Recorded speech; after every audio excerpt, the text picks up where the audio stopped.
Last night I was probably up like many of you until midnight, watching the news, anticipating, unfortunately, that there would be a stalemate in Washington and that a shutdown was likely.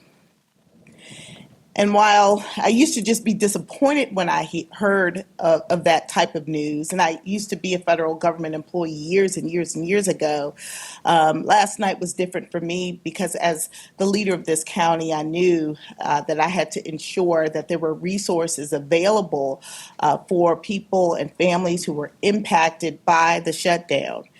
The shutdown isn't just about politics, it's really about people, the needs of people that may go unmet. And so in Prince George's County, we can't control the federal government, but we can control what we do and how we respond. And so we work together with our partners on the county council. I want to thank the county council for being here today, and I would like those members who are here to join us here on stage. These are my partners, our Prince George's County Council.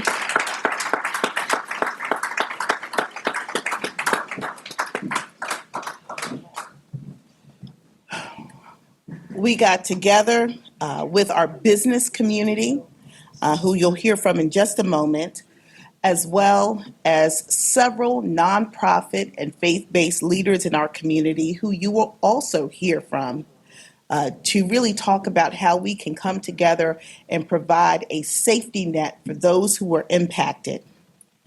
The first folks we called, believe it or not, were the utilities, because we wanted to ensure that residents had services during this shutdown. And every single major utility responded and said, we are with you. We are not going to shut people's utilities off during this shutdown. Let's give our utility providers a round of applause.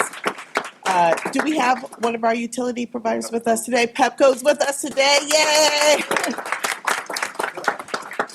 We appreciate all of them because you know what, they're not just providers. These are residents also of Prince George's County and surrounding communities, and they care about their neighbors, and so we are so grateful for them. So we take pride in caring for our neighbors.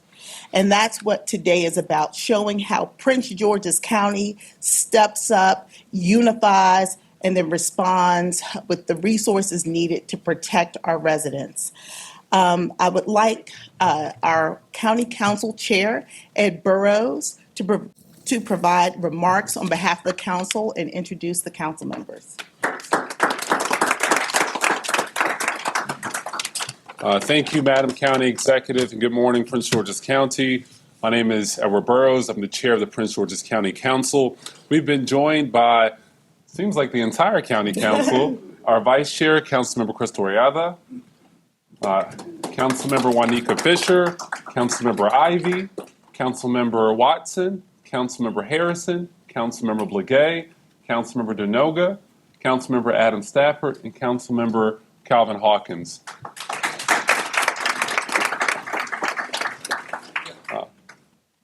Did I forget?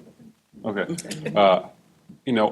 I hope us being up here today with our county executive shows that while there is dysfunction in Washington, there is a sense of collaboration, a sense of duty, and mutual respect and collaboration for the people of Prince George's County on the local level. There is no daylight between the county council and our amazing county executive who has truly hit the ground running when it comes to serving the people of Prince George's County. What you can count on as a united county government as we navigate these uncharted waters. Now let's be clear, this isn't the only thing or the first thing that's impacting our residents. When you have over 70,000 federal workers and contractors, a lot of who've been laid off, people who've given their lives to public service, people who work for this country day in and day out, every single day for years, for generations, being treated as less than. I mean, this is the county government that's doing everything that we can to support them in spite of what's happening in Washington. And to add insult to injury, this shutdown. And I don't understand how there could be a shutdown when you control all three branches of government. The dysfunction that we're seeing from this Oval Office has had real and substantive impacts on the entire country, but certainly Prince George's County. And Madam County Executive, whatever you need from this body, whatever our residents need, you can count on us to be active participants. I want to thank you for your leadership. I appreciate the fact that you've already reached out to our utility companies to ensure that our residents don't have their water or power cut off in the middle of this crisis. I mean, you have already hit the ground running to protect our residents, and whatever we have to do to back you up, please count on us. Well, thank you. Thank you so much, Mr. Chair. Thank you so much. We do have resources available through the 211 hotline, which is a state hotline to connect residents to financial resources, food assistance, housing assistance, and other assistance that they may need during this time. So that's 211. Let's be real, this type of crisis can cause anxiety amongst families, and we want people to be safe in their homes during this time. And so please remember that we do have a mental health hotline, which is 988. If you need any assistance, if you just need to talk to someone, don't be embarrassed. I mean, this is a tough time. You didn't ask for this. You're just doing your jobs as federal workers. And then all of this uncertainty can cause a lot of mental harm. And so we just want you to know that we have resources available to you. It's just a phone call away at 988. In addition to the resources that my office is providing, 211 and 988, all of the council members, I'm sure, will have resources available. I'm sure they will also be reaching out to their community partners in their respective districts who can assist their constituents. But there are some resources that I have to tell you are so important, and they cross jurisdictional lines. And so some of those resources are with us today. I now want to call up Jeff Jackson from West Banco.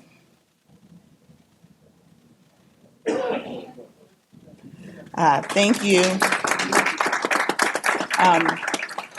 Prince Georgians will have, I think, a very unique and needed program and assistance during this time to assist individuals financially. I want to thank West Banco. They are headquartered here in Prince George's County. They're our partners, they're our neighbor, and they're our friend. And this service that they're providing, and I won't give it away, I'll let Mr. President talk about it, is so critically important and I think in so many ways unique. It makes Prince George's County stand out in terms of the services it's providing for the people. So, awesome. Thank you for the opportunity. Thank Awesome. you. My name is Giovanni Hernandez. No, don't worry. Yes, Jeff Jackson is actually our CEO, and I'm here on behalf of West Banco, right? So West Banco operates is a district regional community bank. We operate in 9 different states. In the state of Maryland, we currently have 27 branches, 6 of them in Prince George's County. So I am a vice president, district manager. I oversee a branch network, and 4 of those branches are in the Prince George's County. I'm also a Prince George's County resident. Yes.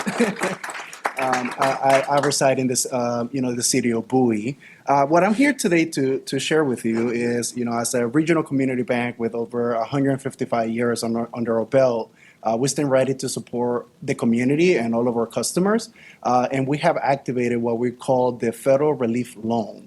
I believe those flyers have been made available to you. If not, we can make sure that those are available to everyone here. What that means is this will be a low-interest loan with no loan fees or closing fees. We will provide up to 90 days of no payment requirement with some amount of up to $5,000 for anyone that may need that. So, yes. the repayment periods will be flexible and up to 6 months. And of course, we have other solutions that are available at our local branches. Again, we have 27 branches in the state of Maryland. 6 of them are in the Prince George's County. And I'd just like to tell you where those branches are for people to, call or visit. So we have our headquarters, as we say, in Bowie, which is out of Crane Highway and Pointer Ridge. That is where my office is at. So if anyone would like to get in contact with me, I'll be happy to provide additional resources there. We have a Clinton office. We have a Fairwood, which is in Glendale, Annapolis Road, Fort Washington, Greenbelt, and Riverdale. But once again, we always for situations like this, we like to leverage the strength of our company to be able to provide resources to those that need it the most. Yeah. Thank you. Thank you very much. I appreciate you. Thank you so much. We also have some incredible community partners. They are here with us to really talk to us and share the resources that they don't just have during this federal shutdown, but they have all year round. But they are very much wanting the federal workers to know that while you may not have used their services in the past because you didn't need to, they're available to you as well. And so I would like our community partners to come forward to talk a little bit about the services that they provide, starting with Pastor Dr. Gerald Folsom from Greater Mount Nebo AME.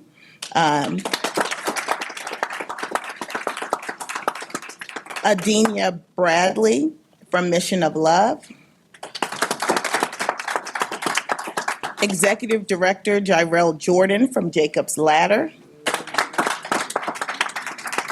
Pastor Chris from Hemingway Memorial Church. And last but certainly not least, Bishop Peebles from the City of Praise.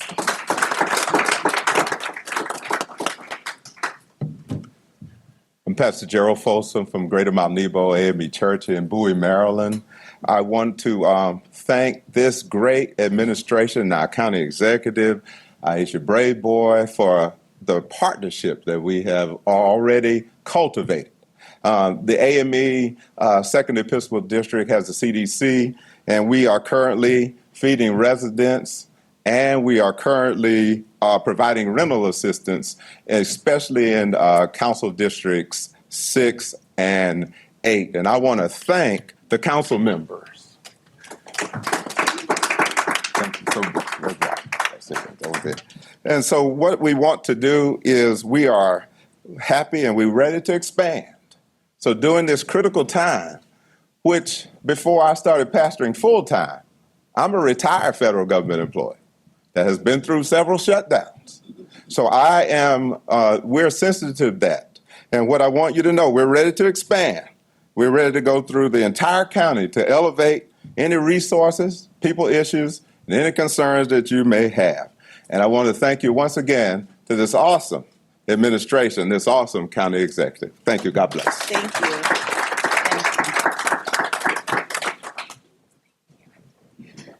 Thank you. My name is Adenia Bradley. I'm CEO of Mission of Love Charities. And Mission of Love Charities is based out of Capitol Heights. However, we reached the entire Prince George's County area. We provide ourselves with wraparound services. However, to fill in the gaps, we have a food pantry that's open 5 days a week from 9 to 4, as well as an on-site clinic for any type of health or mental health needs. That is open 3 days a week. We also are now currently providing rental and utility insurance. Assistance. I'm sorry, it's insurance. Utility and rental insurance right now. So we would be able to help fill in the gaps, whatever you federal workers need at this time. Thank you. And thank you for having us here. Good morning. I'm Gerald Jordan, the Executive Director for Jacob's Ladder Youth Foundation. And our mission is to reduce the number of juveniles entering and returning to the juvenile justice system. And basically, we're a youth development organization. But in 2024, we led the largest food distribution program here in Prince George's County, Stand Up and Deliver Extended. And we delivered over 380,000 meals to the most needed and vulnerable residents here in Prince George's County. to over 43,000 households. So we partnered with a lot of other nonprofits, a lot of restaurants and food providers to make that possible. And we're available during these challenging times to assist as well over any kind of food distribution programs here in Prince George's County. First, honoring our county executive for the fine work that she's doing, in addition to this council, making sure that Prince George's County is taken care of, because first of all, what has happened is hurtful, harmful, and does not take care of those that, from a faith perspective, we are called to take care of, which are the vulnerable, who are hurt first. And with that, our arms are always open to receive, to be able to help, to serve, whether it's whatever we can do to help folks. In addition, shortly we'll be passing out brand new coats as the weather will be turning to children that will be going back and may not have coats. And then we've done food in the whole 9 yards. But whatever we can do, Hemingway will do. And so we're just glad to stand alongside you and let you know that the faith community supports your stance against what's not righteous.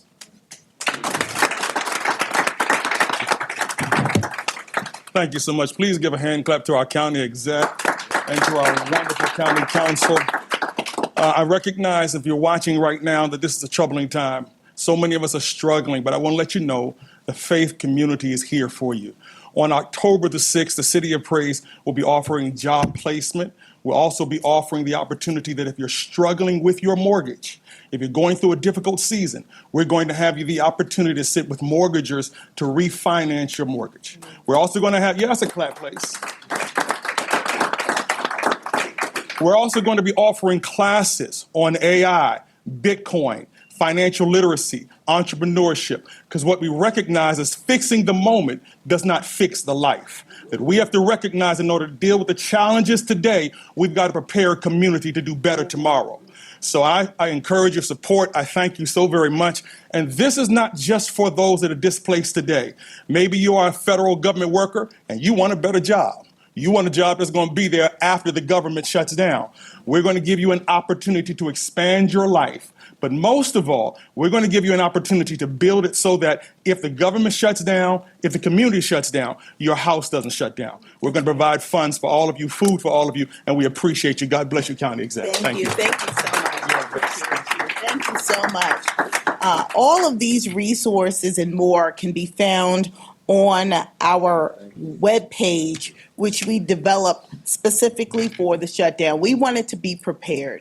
We did not want this day to happen, but we also know that we can't live with our eyes closed. We needed to be ready. So we developed a resource page, mypgc.us/FedGov shutdown.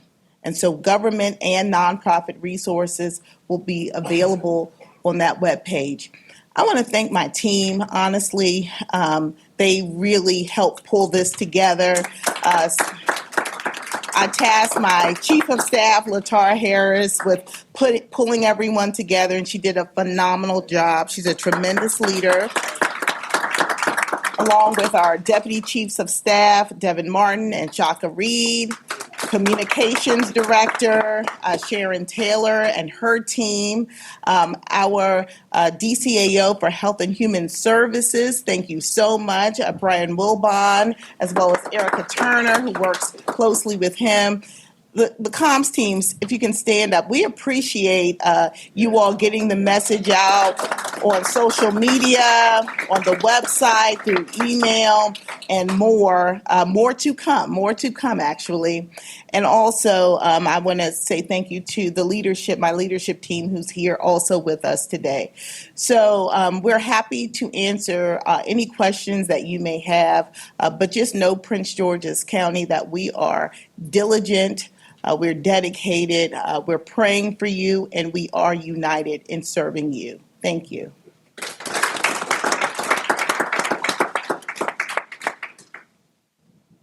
If there are no, okay, yes. Okay. This county's gotten more than its share of the cuts and the job losses and things like that. Kind of what is your message to Congress? I mean, everyone is feeling this and frustration. The longer, I mean, we're on day one, but the longer this goes, the harder it gets. And like right now, we're not even seeing any talk going on. So, what are your thoughts on that? Well, let me say this. I have absolute confidence in the representatives from Prince George's County and the state of Maryland who represent us on Capitol Hill. We have some of the most accomplished and understanding representatives in the country. And I know that one of our members of Congress, Glenn Ivey, is actually having an event this evening, or a listening session. Is that virtual? Yeah. Virtual this evening, and we'll also push that out. So the reality is there's a lot of discussions on Capitol Hill, really around larger policies, around healthcare, and things that could really impact us for generations. And so, what I will say is let's stay in prayer for them, for their wise counsel, for the steps and the moves that they are making to protect people across this country. It's a tough time, but it's an important time. It's a time where we show who and what we are made of. I think we have to stick to our principles, and I appreciate our leaders for doing so. Our job here is to take care of our people. And that's what we're doing today. We're showing that we can and will take care of Prince Georgians. Darcy always goes first, but I always have. Of course. So, well, you do. I just let the governor and Yes. Treasurer Davis, they're talking about this as well, and really coming out hard on the Republicans for this. And Treasurer Davis said, well, this is a blame game going on, and he said it won't happen next year when we're close to an election, meaning that it could be avoided. Is this pain, and everyone says our region is more deeply affected than most, is this short-term pain worth what potentially the long-term gain would be, which, I mean, it's unlikely that there will be a gain. Is this short-term pain of a forced shutdown worth it? I think that there's a fight for the soul of this country happening.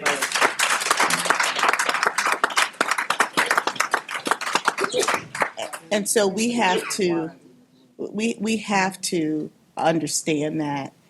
And like I said, I have every confidence in the leadership in Washington that represents Prince George's County and the state of Maryland, that they are on the right side. I do believe that. And so my job today isn't necessarily to point fingers. It's really to open my arms along with my colleagues here at the council to say, we hear you, we care about you, we love you, we want you to be okay. And so they can have the discussions on Capitol Hill about the politics. Today, it's about the service.